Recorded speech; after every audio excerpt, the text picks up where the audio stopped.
What's up everybody, we're back on the Shadowlands beta and today we're taking a look at the new and improved Protection Warrior. I'll be going over what's new, what's old, the new Covenant system and overall feel of the spec and gameplay. I will also insert the standard "this is beta" disclaimer. This is beta, so tuning can change, talents can change, and well, pretty much most things can change. Lastly, a lot of this will be my personal opinion, so do with that what you will. With that out of the way, let's start off with what's new. The big one. Execute deals a ton of damage based on rage spent, 20 up to 40 rage for more dam. So it is a rage dump, which I'm not a huge fan of personally. I mean, it definitely works and will work well in raids, where you're not always actively tanking, and execute overall as an ability is great. I mean, what's more iconic than execute? What would have made this amazing for prot though is the fury execute, where it gives you rage instead of spending. Nerf the damage a bit, put a few seconds cooldown on it, and make it give you rage. This would have made going into execute range really feel good, because as it stands, sure you can weave it in, but depending on what's hitting you, that might not be the best idea. Challenging Shout is back, 4-minute cooldown, taunts all enemies within 10 yards to attack you for 6 seconds.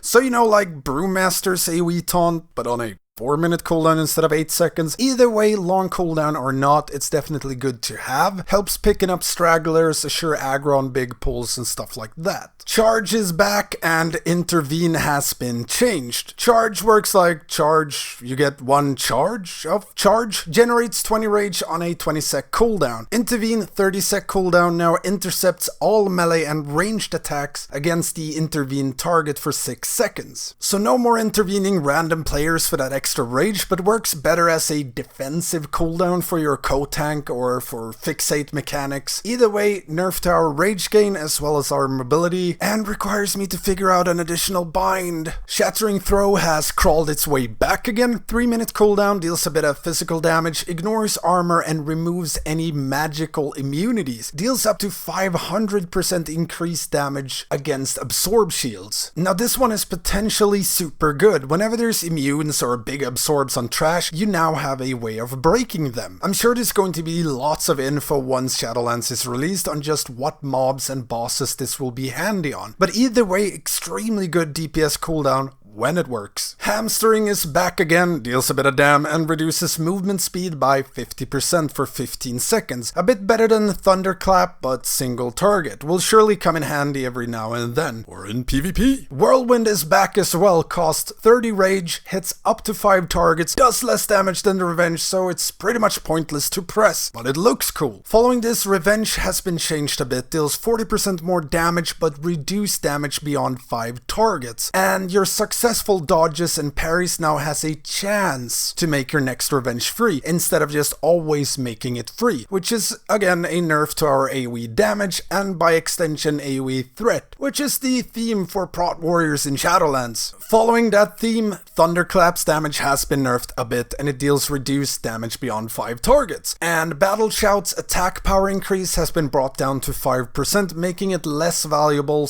/ mandatory as a buff in raids, which is a nerf to warriors overall, but with the removal of scrolls in Shadowlands, it makes sense. Just wish they'd make up their mind, either double down on raid buffs or just remove them, please. Lastly, new ranks to Rallying Cry, Avatar, and Shield Wall, which you acquire as you level in Shadowlands. Rallying Cry, 5% additional temporary and maximum health. Avatar generates 10 more rage when you press it, and Shield Wall reduces damage taken by 10% more. So some slight buffs there. Now for the Talon Tree, there's been some heavy remodeling here. First row, War Machine, Punish, and Devastator. War Machine, your auto attacks generate a whopping 50% more rage, which, if the math I stole from Wowhead checks out, is about 1 extra rage per auto attack.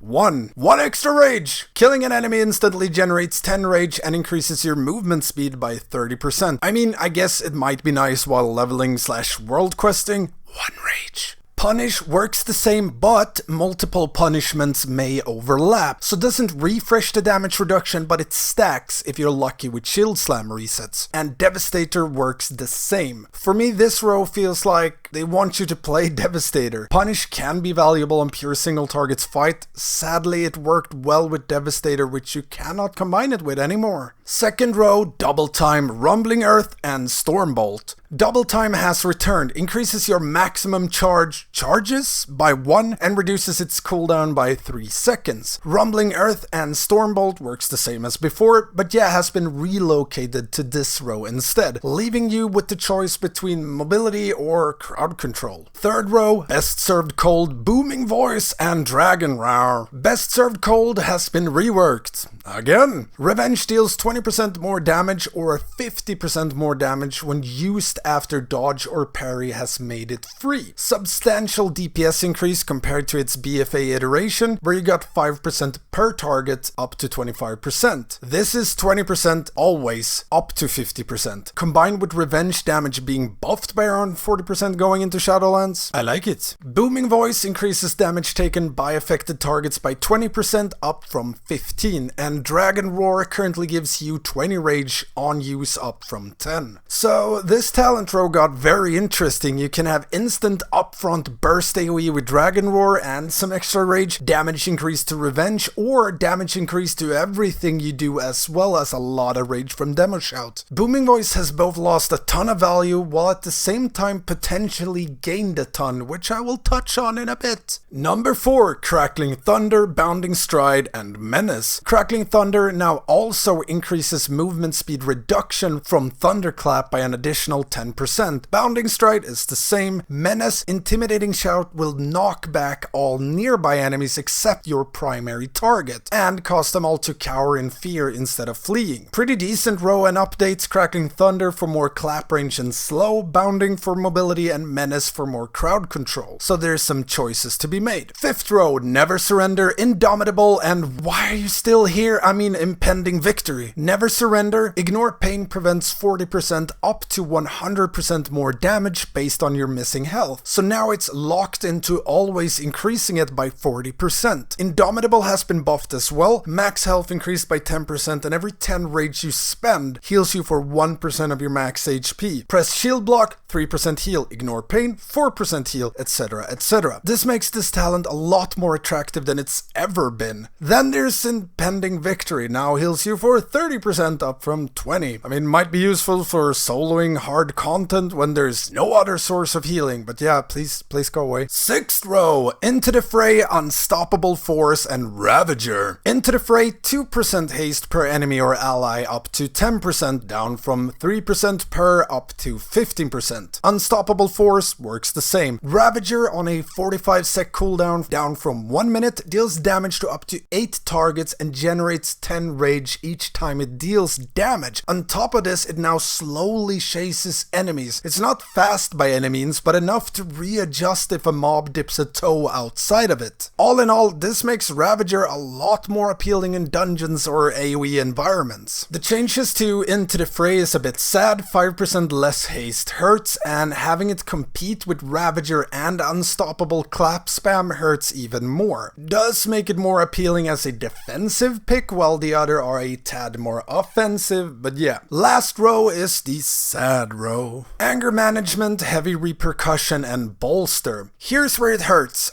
Anger Management now reduces the cooldown on Avatar and Shield Wall. So bye-bye is Last Stand and Demo Shout, so the feedback loop of spamming rage to get more cooldowns is pretty much broken. Sure, we get Avatar more often, which with Unstoppable Force means a bit more rage and damage, but no Last Stand and Demo Shout. Numbers aside, I really enjoyed maximizing rage spent to fuel a ton of cooldowns. That gameplay felt super rewarding. Now, not not so much so. Not sure what the needs for removing Last Stand from it was, since they moved Bolster to this row, which means if they were going for nerfing 100% block uptime, then that's already been done. Now we just made Last Stand a very long cooldown compared to what it used to be. Ah well, Heavy Repercussions now increases rage gain from shield slam by 3 and extends the duration of shield block by 1 sec, so no damage increase. And Bolster is Bolster, no changes, apart from making it pretty much useless as a talent by removing its synergy with anger management. Now to go back to Booming Voice and why I said it's lost a ton and potentially gained a ton. Its obvious loss is that Demo Shout cooldown is no longer reduced by anger management, meaning Booming Voice value drops 8. However, due to the returning legendary that is enemies you hit with Thunderclap reduces Demo Shout's cooldown by 3 seconds, this makes a bit of sense, at least in a dungeon, because in a dungeon environment with that legendary your uptime on Demo Shout and therefore Booming Voice is extremely high, which means tons of rage gain and 20% damage increase on all targets, so the need for it to be on anger management is less so. However, if that's the case, then they pretty much planned it around us using one particular legendary for dungeon or AoE content. So if any other legendary is worthwhile, it's pretty much gone just because of this synergy, at least on AoE. But it is fun to clap on a big pull and almost instantly get Demo Shout back, not gonna lie. So how does all of this play out for our dear Protection Warrior? Playstyle is about the same, it's just no longer a non-stop clapping doing extreme damage with 100% block uptime and never dying. But it's also a bit less fun due to a lot of those changes. But doing dungeons with it, it's not broken by any means. It's not, oh my god, literally unplayable. It's just not brokenly OP as it was in BFA in dungeons. Sure, there's a lot of cracks and a lot of things that don't feel great, and the fact that at least while I was testing, the Demo Shout Lego is what made the spec work well in dungeons feels like a design flaw to me, as something should work without Legos and get improved by them, not fixed. But then again, Bliss likes fixing specs with borrowed power. Wah wah. With that said, let's take a peek at Covenants instead, starting off with good old Kyrian, Spear of Bastion and Summon Steward. Spear of Bastion, 1 minute cooldown, throw a Kyrian spear at the targeted location, dealing a large amount of damage instantly and over 4 seconds. Deals reduced damage beyond 5 targets. Enemies hit are tethered to the spear's location for its duration, so like a vortex effect, which is very nice. It also gives you 25 rage instantly, so does a ton of damage, gives you rage, has nice utility for M+, and works well on single target, but dungeon environments is really where it shines. As a pure damage ability for instant threat and burning down packs, as a crowd control, as well as an instant rage gain. Works well with Booming Voice for that added damage taken, and even though Ravager doesn't perfectly line up with it due to Spear on 1 minute cooldown and Ravager on 45 seconds cooldown, it's still a lot of fun to combo them together for some great burst. Signature is Summon Steward, which is on a 5 minute cooldown, where you can vendor stuff, change talents, but more importantly it gives you free vials of Serenity that restores 15%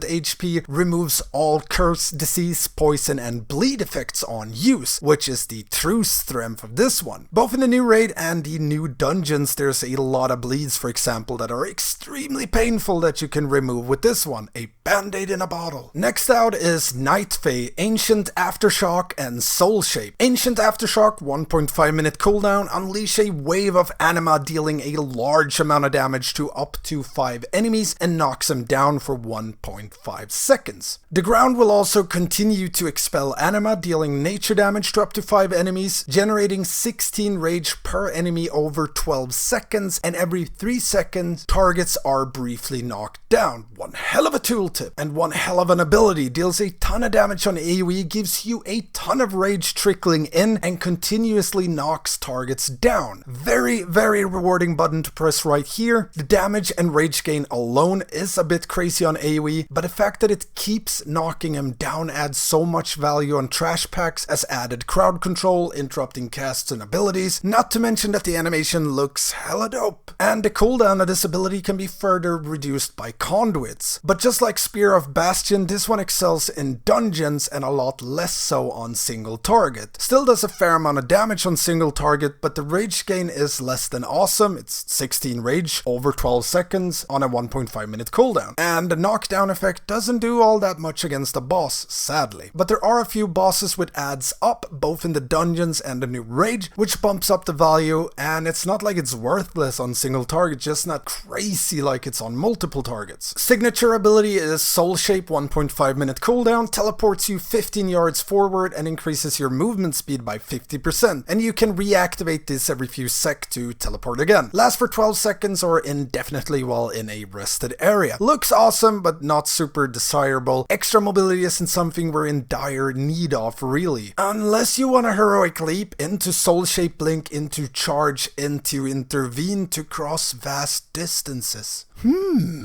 And Venthyr, Condemn and Door of Shadows. Condemn transforms your Execute into Condemn. It now deals shadow damage and can be used on enemies who are above 80% health and below 20% health also. On top of this, it weakens the target, preventing some of their damage dealt to you. Now this one is a bit weird as protection. I mean, it works great as Fury or Arms, but as Prot, we kinda wanna use most of our rage to survive, so being able to execute between 100% and 80% is less ideal, unless we'll be able to not actively tank for most of that duration, or the mitigation we lose during that isn't super impactful and or gets covered by the damage prevented from Condemn itself. And combining it with, say, Indomitable talent that heals per 10 rage spent could potentially sustain us Condemn spamming, while only keeping shield block up. So as a replacement for Ignore Pain, but that really depends on encounter. It's for sure a very big single target damage increase when we're able to use it, but odds are a lot of the time we can't keep spamming it. But I might be wrong on that one, and tuning might change. What would make this a lot more attractive is, again, if they changed our Execute to work like it does for Fury, so it gives us rage and is on a few seconds cooldown. This would make Condemn something we naturally weave in, would fit the rotation well both above 80% and below 20%, and would be both a damage increase as well as a defensive increase due to Condemn's damage prevention effect and us not wasting rage but gaining. Sadly, that's not the case right now. Please change it. And this is all single target raid point of view. In a dungeon, it gets way less appealing as it's pure single target. So any way you look at it, apart from bosses in dungeons, it's just not great. I'm like 90% sure you won't be able to do a massive pull and just Condemn one target instead of thunderclapping away. I mean, 20 rage on that or 20 rage on Revenge, which will hit everything and do more damage. It's a bit sad. I mean, if it had a splash effect for Prot, that could perhaps fix it, but